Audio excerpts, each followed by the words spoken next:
കർണാടക രാഷ്ട്രീയത്തിലെ തലമുതിർന്ന നേതാക്കന്മാരിൽ ഒരാളായിരുന്നു എസ്.എം. കൃഷ്ണ.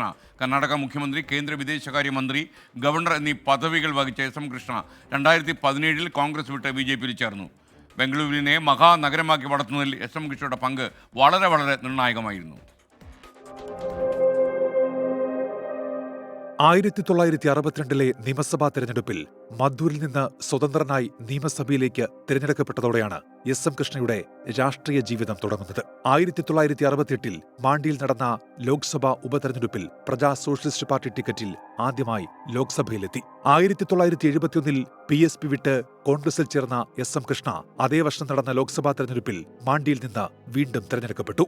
1984 ലോക്സഭാ തെരഞ്ഞെടുപ്പിൽ മാണ്ടിയിൽ നിന്ന് മത്സരിച്ചെങ്കിലും പരാജയപ്പെട്ടു.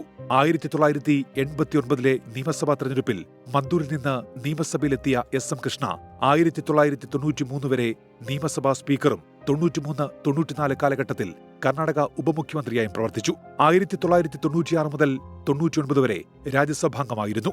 1999 എസ്.എം. കൃഷ്ണ കർണാടക മുഖ്യമന്ത്രിയാകുന്നത്. 2004 നിയമസഭാ തെരഞ്ഞെടുപ്പിൽ ചാമരാജ്പേട്ട മണ്ഡലത്തിൽ നിന്ന് MLA ആയെങ്കിലും മഹാരാഷ്ട്ര ഗവർണറായി നിയമിക്കപ്പെട്ടതോടെ നിയമസഭാംഗത്വം രാജിവെച്ചു.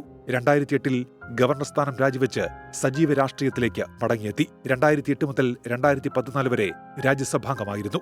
2009 മുതൽ 2012 വരെ ഇന്ത്യയുടെ വിദേശകാര്യമന്ത്രിയായി പ്രവർത്തിച്ചു. 2017 കോൺഗ്രസ് പ്രവർത്തക സമിതിയിൽ നിന്ന് രാജിവെച്ച് BJPയിൽ ചേർന്നു. ബംഗളൂരുവിനെ IT നഗരമാക്കുന്നതിൽ പ്രധാന പങ്കുവഹിച്ച നേതാവ് കൂടിയാണ് എസ്.എം. കൃഷ്ണ. Research desk 24.